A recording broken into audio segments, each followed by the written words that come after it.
नमस्कार दोस्तों, मैं विकास कुमार बनवाल आपके चैनल बनवाल ट्यूटोरियल्स नॉलेज वीडियो में एक बार फिर से स्वागत करता हूं। दोस्तों, मैं एक ये वीडियो जो है उत्तराखंड में जो ग्लेशियर टूटने से जो घटना घटी है उससे जुड़ा हुआ ये वीडियो है। मैं बता दूं कि उत्तराखंड में जो है लगातार प्राकृतिक आपदाएं आप देख रहे होंगे कि लगातार हो रही है, 2-3 महीने के गैप में हो रही है। तो इसका क्या कारण है, इसकी वजह क्या है? तो इसके सवालों का जवाब मैं आज ढूंढने वाला हूँ। देखिए, जो भी पहाड़ी इलाके होते हैं, ठीक है, और ख़ास करके बर्फीली इलाके, पहाड़ी के साथ-साथ बर्फीले भी होते हैं और बड़े पैमाने पे जो है बर्फ़ जमे होते हैं। तो उसको उसके साथ छेड़छाड़ करनी या उसको हटाने की कोशिश करने से वो जो है फटने का डर खतरा बना हुआ रहता है। तो इस पे जो है वैज्ञानिक दृष्टि से देखा जाए तो इसके लिए जो नुकसान होते हैं उसकी जो है अध्ययन नहीं की जाती है। और इसके साथ ही जो है वहाँ पे बहुत सारे प्रोजेक्ट शुरू हो जाते हैं, चाहे वो पनबिजली के हों, सड़क के हों या बांध के हों, डैम के, या और भी कोई योजना हो।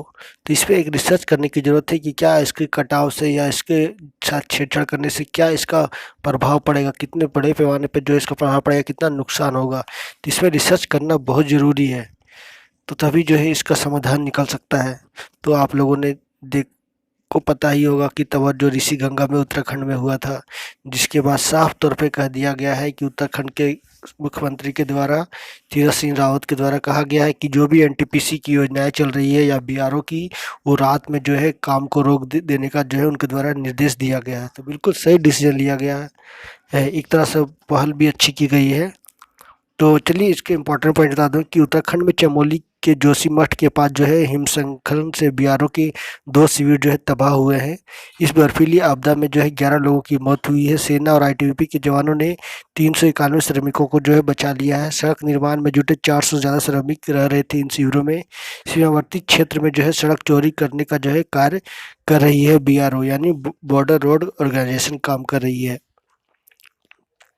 और घाटी के जो सुमना इलाके हैं वहाँ पे जो है ये बड़े पैमाने पे की जा रही है। लेकिन सबसे बड़ा यहाँ पे घटना हुई कैसे, तो मैं इसका कारण साफ तौर पे बता दूं कि लगातार 4-5 दिन से जो है वहाँ पे बर्फबारी हो रही थी, जिसके कारण जो है बड़े पैमाने पे जो है बर्फ जम गए थे, जिससे जो है जमने के बाद जो है धीरे धीरे वो खिसकने लगे। खिसकने के बाद आप जानती हो कि पहाड़ी इलाका है, तो जिधर ही आप देखोगे समतल है या ढलान का रोड है, जिधर ही ज़्यादा गहराई है उधर की ओर वो गिरते हैं। तो इसी तरह से वही हुआ हर बार की तरह कि एक साथ जो है वो गिरते गए और ऊपर एक तो भयावह रूप लेकर के जो है लगातार नीचे की ओर आते गए, ऊंचाई से नीचे की ओर, गहराई की ओर आते गए। तो ये कुछ इंपॉर्टेंट जानकारियाँ मैं शेयर कर दूं। प्राकृतिक आपदा से तबाही, तो झारखंड के जो है 11 मजदूरों की मौत हुई है, तो उनके नाम और उनका जो है पता ये आपको देख रहा हूँ। वीडियो के माध्यम से जो है सबको लोगों को पता भी होनी चाहिए जो झारखंड से हैं। तो बर्फीली आपदा के कारण जो है झारखंड के 11 मजदूरों ने जो है अपनी काल में संभाल लिया है झारखंड बर्फीली आपदा ने, और लगभग 7 मजदूर जो है घायल हैं। और कहा जा रहा है कि लगभग 7 से 8 और भी जो है लापता है, उनको खोजने का काम जारी है। तो कहीं न कहीं जो है एक बड़ा जो है मानवीय नुकसान जो है देखने को मिला है। लेकिन बीआरओ को ऐसा कोई ख़ास बड़ा नुकसान नहीं हुआ है, लेकिन जो उनके शिविर थे वो बर्बाद हो गए। लेकिन इसमें कहा गया है कि झारखंड के सभी मजदूर जो है इस काम पे लगे हुए थे, तो तुरंत ही जो है उत्तराखंड प्रशासन ने जो है झारखंड के प्रबंधन जो है आपदा प्रबंधन सचिव है उनको सूचना देकर जो है सभी की नाम और लिस्ट जो है जारी कर दी है, और सबको जो है विशेष रूप से सूचित कर दिया है कि ये मजदूर झारखंड से हैं और कौन कौन से कहाँ कहाँ से बिलोंग करते हैं, उनके बारे में जो है विस्तार से जानकारियाँ जो है दी है, ताकि जो है तुरंत जो है उनके परिवारों को उनको मुआवजा मिल सके और उनको जानकारी दी जा सके। तो चलिए कैसी और कब हुई घटना, तो बता दूं कि 2.5 माह पहले चमोली के तपोवन में ऋषिगंगा में आए उफान के जख्म अभी भरे ही नहीं थे कि एक और आपदा ने उत्तराखंड को जो है दहला दिया। जोशीमठ से करीब 90 किलोमीटर दूर सुमना में सड़क को जो है चौड़ा करने का कार्य चल रहा था। श्रमिकों के लिए बीआरओ ने वहां शिविर स्थापित किए हैं।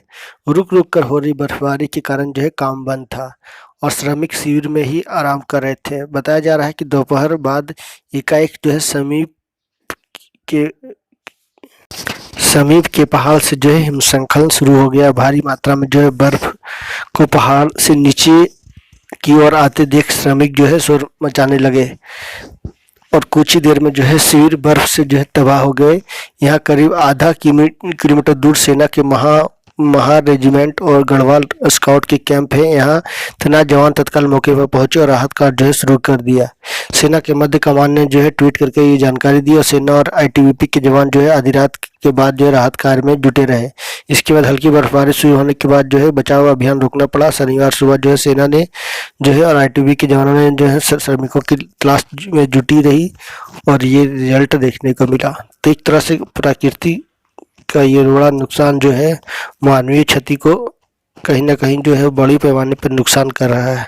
तो इसे जो है संभलने की ज़रूरत है, बचने की ज़रूरत है, सीखने की ज़रूरत है और इस पे अध्ययन करने की ज़रूरत है गहराई से कि क्यों इसे रोका नहीं जा सका, ताकि जो है जो भी मजदूर मरे हैं क्या उनके परिवार नहीं है, तो इसे बचाने की क्यों नहीं कोशिश की गई या कोशिश की गई तो बच भी क्यों नहीं सके। तो एक बहुत बड़ा सवाल जो है उठकर निकला है। तो ये था कुछ वीडियो। I hope